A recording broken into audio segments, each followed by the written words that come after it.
Le vent de décembre s'engouffrait dans les rues de Paris comme une lame de rasoir, transportant une neige qui était passée de pittoresque à punitive en l'espace d'une heure seulement. Julien Morel resserra son pardessus en cachemire noir alors qu'il traversait le parc Monceau, l'esprit encore préoccupé par le conseil d'administration qui s'était prolongé 2 heures au-delà de l'horaire prévu. À 38 ans, il avait transformé Morel Inoff, sa start-up de cybersécurité, en une entreprise pesant plusieurs millions d'euros, mais ce succès avait eu un prix amer. Son ex-femme était partie s'installer à Biarritz avec leur fille Léa il y a 3 ans, et il ne la voyait désormais que pendant les vacances scolaires et l'été. Son appartement de grand standing dans le 8e arrondissement était impeccable et désespérément vide, sa vie étant remplie de réussites professionnelles mais totalement dépourvue de chaleur humaine. Il avait décidé de prendre un raccourci par le parc car son chauffeur était souffrant, et Julien avait préféré marcher les 15 minutes le séparant de chez lui plutôt que d'attendre un VTC. Les illuminations de Noël suspendues aux arbres dénudés auraient dû être joyeuses, mais elles ne faisaient qu'accentuer son sentiment de solitude, lui rappelant que la période des fêtes n'était devenue qu'une épreuve supplémentaire à endurer. C'est à ce moment-là qu'il entendit une voix hésitante l'appeler d'un « Monsieur, s'il vous plaît ». Julien se retourna pour découvrir un petit garçon debout près d'un banc couvert de neige, âgé d'environ 7 ou 8 ans, portant un blouson beige bien trop mince pour la saison, un pull rouge en dessous et un jean élimé aux genoux. Ses cheveux bruns étaient trempés par la neige fondante et ses joues étaient rougies par le froid mordant, mais ce furent ses yeux qui captèrent l'attention de Julien, des yeux grands, terrifiés, mais qui s'efforçaient de paraître courageux. Julien s'approcha prudemment, cherchant des yeux un parent aux alentours, et demanda si tout allait bien. « Monsieur, ma petite sœur est gelée, » dit le garçon d'une voix tremblante, « je ne sais plus quoi faire. » C'est alors que Julien remarqua le paquet que l'enfant serrait contre lui, un bébé enveloppé dans ce qui ressemblait à une simple couverture fine, pleurant faiblement. Le nourrisson ne devait pas avoir plus de quelques mois, son petit visage était rouge et crispé, et ses cris s'affaiblissaient, ce que Julien comprit d'instinct être un signe alarmant. « Où sont tes parents » demanda Julien tout en retirant déjà son manteau. « Maman nous a laissés ici » répondit le garçon, son masque de bravoure s'effondrant enfin. Elle a dit qu'elle revenait tout de suite, mais c'était il y a très longtemps, avant qu'il ne fasse nuit. J'ai essayé de garder Manon au chaud, mais elle n'arrêtait pas de pleurer, et maintenant elle ne fait plus de bruit, et je me souviens que maman disait que c'était mauvais quand les bébés devenaient trop calmes. Tu as raison, répondit Julien, c'est inquiétant. Julien enveloppa son manteau autour des 2 enfants, le cachemire coûteux les engloutissant tous les 2. Comment t'appelles-tu ? Théo, tout le monde m'appelle Théo. D'accord Théo, moi c'est Julien, nous devons vous mettre, Manon et toi, au chaud immédiatement, est-ce que tu veux bien venir avec moi ? Théo hésita, et Julien put lire le conflit sur son jeune visage, se souvenant probablement des consignes de ne pas parler aux inconnus, mais sa petite sœur était en danger et cet étranger lui offrait de l'aide. « Je te promets que tu ne risques rien, » dit doucement Julien, « j'ai moi-même une fille, et si elle était en difficulté, je voudrais que quelqu'un l'aide, alors laisse-moi t'aider. » Théo hocha la tête, les larmes coulant enfin sur ses joues, et Julien prit le bébé dans ses bras tout en gardant son manteau enroulé autour des 2 enfants. Manon était d'un froid effrayant au toucher et ses pleurs n'étaient plus que de faibles gémissements. Le cœur de Julien battait la chamade alors qu'il calculait les distances, l'hôpital le plus proche était trop loin, mais son appartement n'était qu'à quelques centaines de mètres. Il prit une décision rapide, « Nous allons d'abord chez moi pour vous réchauffer, puis j'appellerai les secours, ça te va, Théo ?» « Oui, monsieur. » Ils marchèrent rapidement à travers les rues enneigées, les chaussures de ville de Julien glissant sur le verglas et sa veste de costume étant dérisoire face au froid, mais il ne s'en rendait même pas compte. Théo marchait à ses côtés, agrippant d'une main la manche de Julien et essuyant ses larmes de l'autre. « Depuis combien de temps étiez-vous dehors » demanda Julien. « Je ne sais pas, longtemps, » répondit Théo d'une petite voix, « maman a dit qu'elle devait faire une course, qu'elle reviendrait dans 10 minutes. Mais après la neige s'est mise à tomber plus fort, il a fait nuit et elle n'est jamais revenue. Est-ce qu'elle nous a oubliés ? Je ne sais pas, répondit honnêtement Julien, l'esprit déjà assailli par les implications d'un tel abandon, se demandant quelle mère laisserait un bébé et un jeune enfant sur un banc de parc en plein mois de décembre. Mais pour l'instant, nous allons nous concentrer sur votre sécurité. En entrant dans le hall de l'immeuble, Jean-Pierre, le gardien, fut stupéfait de voir Julien dans cet état. « Monsieur Morel, est-ce que tout va bien ?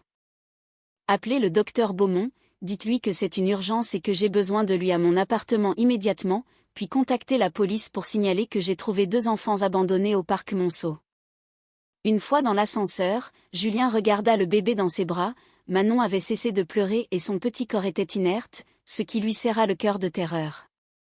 Il avait suivi un cours de premier secours pédiatrique à la naissance de Léa, mais cela lui semblait appartenir à une autre vie.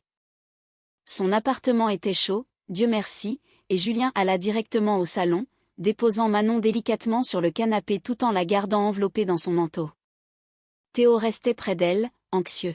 « Théo, j'ai besoin de ton aide, peux-tu faire ça pour moi ? » ?»« Oui, monsieur. »« Va dans cette chambre là-bas, c'est la mienne, et prends toutes les couvertures que tu trouveras, nous devons réchauffer Manon très doucement. » Pendant que Théo courait chercher les couvertures, Julien déballa soigneusement le bébé, ses lèvres avaient une teinte bleutée et sa respiration était superficielle. Il lui frotta doucement les petites mains pour stimuler la circulation en lui parlant à voix basse. « Allez, ma petite, reste avec moi, tu es en sécurité maintenant, tout va bien se passer. » Théo revint les bras chargés de couvertures et ensemble, ils créèrent un nid douillet pour Manon. Julien augmenta le thermostat, mit une bouilloire en route pour préparer des bouillottes de fortune et sortit son téléphone pour surveiller le rythme respiratoire du bébé.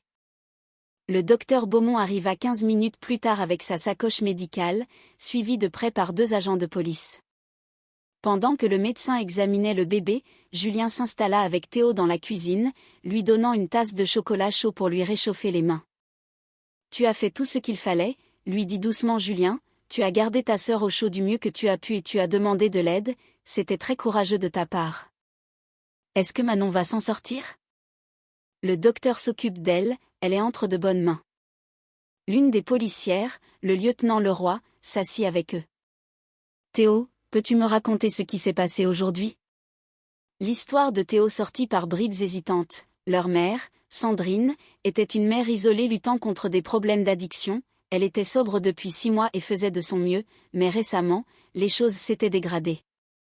Cet après-midi-là, elle avait dit à Théo qu'ils allaient au parc, mais une fois sur place, elle les avait laissés sur le banc en disant qu'elle revenait tout de suite, emportant son sac et son téléphone.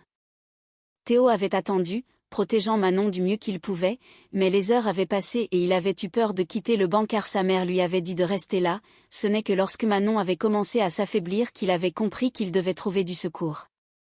« Tu as fait le bon choix, » l'assura le lieutenant Leroy, « as-tu de la famille, des grands-parents, des oncles ?» Théo secoua la tête, expliquant qu'il n'y avait que sa mère et une grand-mère qui vivaient très loin, sans savoir où exactement. Le docteur Beaumont sortit du salon pour annoncer que le bébé souffrait d'une hypothermie modérée, mais qu'il avait stabilisé sa température et qu'elle réagissait bien, précisant qu'elle devait être surveillée à l'hôpital pendant la nuit mais qu'elle se rétablirait complètement. « C'est une chance que vous les ayez trouvés à temps, monsieur Morel, 1 heure de plus dans ce froid avec ses vêtements et l'issue aurait pu être tragique. »« Et pour Théo ?» demanda Julien en posant une main protectrice sur l'épaule du garçon.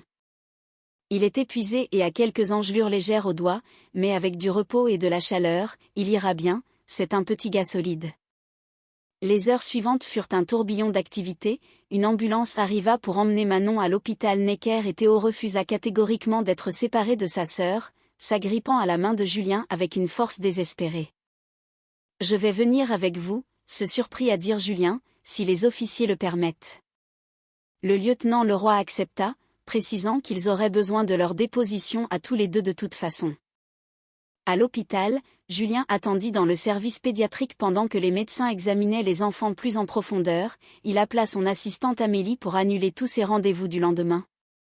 Contacta son avocat pour connaître les implications légales de la situation et envoya un message à son ex-femme pour prévenir qu'il devrait peut-être décaler la visite de Léa ce week-end, sans entrer dans les détails. Théo était assis à côté de lui dans la salle d'attente, portant un pyjama d'hôpital trop grand et toujours emmitouflé dans le manteau de Julien qu'il refusait de lâcher. « Monsieur Julien, » demanda Théo d'une voix ténue, « qu'est-ce qui va nous arriver ?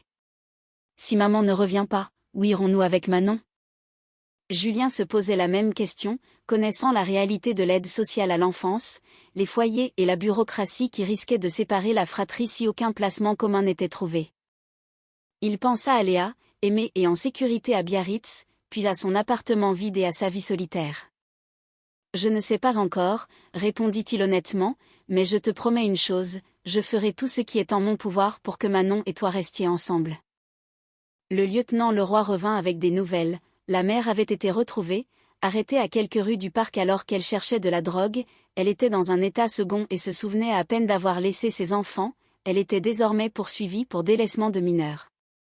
Les enfants vont devoir être placés, expliqua le lieutenant, les services sociaux sont débordés, surtout en cette période de fin d'année, ils cherchent une famille d'accueil qui puisse prendre les deux, mais... Elle s'interrompit, l'air peu optimiste. Et si c'était moi qui les prenais, lança Julien. Tout le monde se tourna vers lui avec stupéfaction. Vous, demanda le lieutenant Leroy, sceptique, vous êtes un homme seul, sans expérience avec des enfants si jeunes.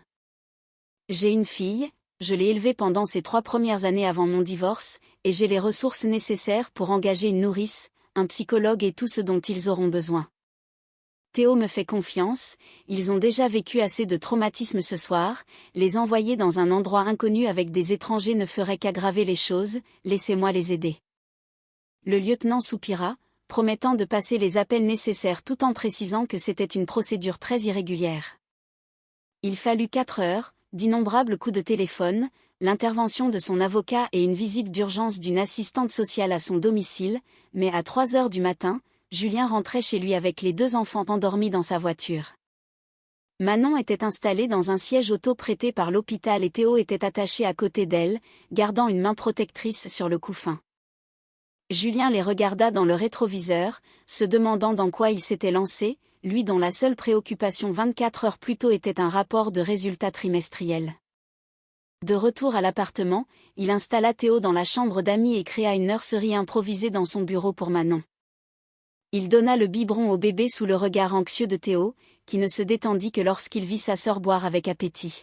« Elle va s'en sortir, Théo, tu lui as sauvé la vie. » « J'avais peur, admit Théo, je pensais que vous seriez peut-être méchant, maman dit toujours de ne pas parler aux messieurs qu'on ne connaît pas, mais Manon avait trop froid. »« Tu as fait le bon choix, savoir quand enfreindre une règle en cas d'urgence est une preuve de grande intelligence. » Une fois les enfants endormis, Julien s'écroula sur son canapé vers 5 heures du matin, incapable de dormir tant son esprit bouillonnait.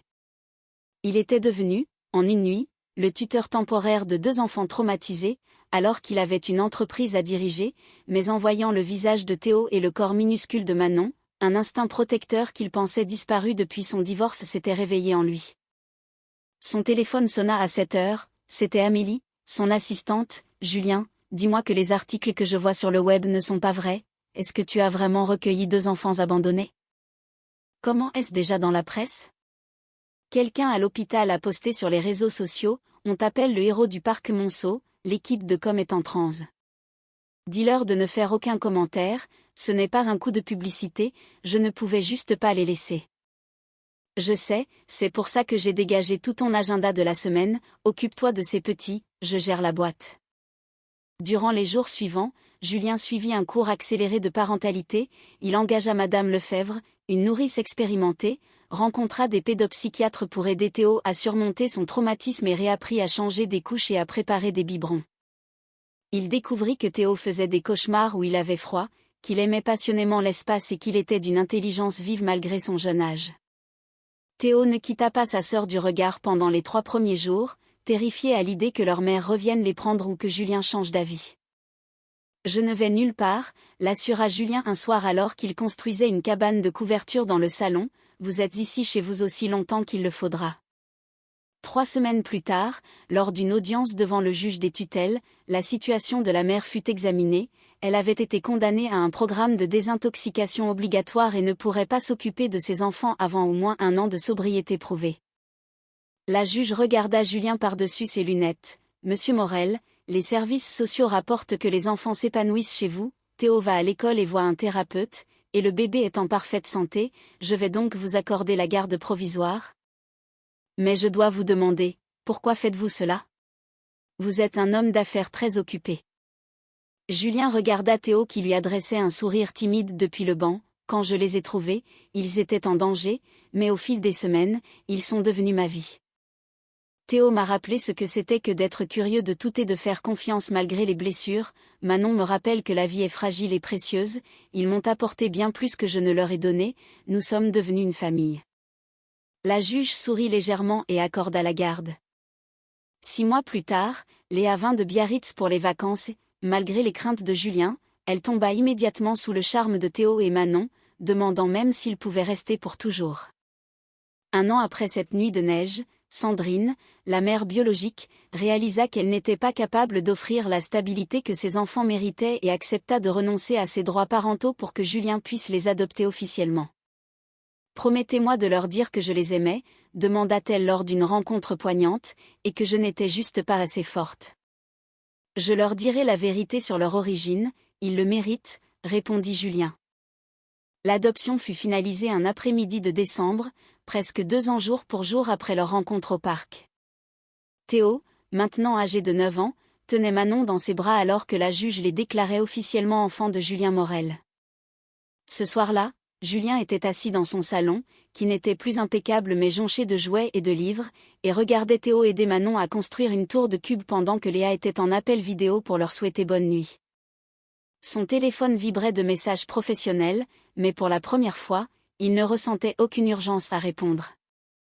Le succès ne signifiait plus l'argent ou le pouvoir, mais des histoires lues avant de dormir, des éclats de rire et de la chaleur dans un foyer qui avait été froid bien trop longtemps. Théo leva les yeux, rayonnant. « Papa, regarde, Manon a presque fait tomber la tour, mais je l'ai sauvée. » Julien sourit, un vrai sourire profond. « Oui mon grand, tu l'as sauvée. » Et en cet instant, il sut que lui aussi, il avait été sauvé. « Alors dites-moi, que feriez-vous si vous trouviez 2 enfants mourant de froid dans un parc et que vous réalisiez qu'ils avaient besoin de bien plus qu'une simple couverture ?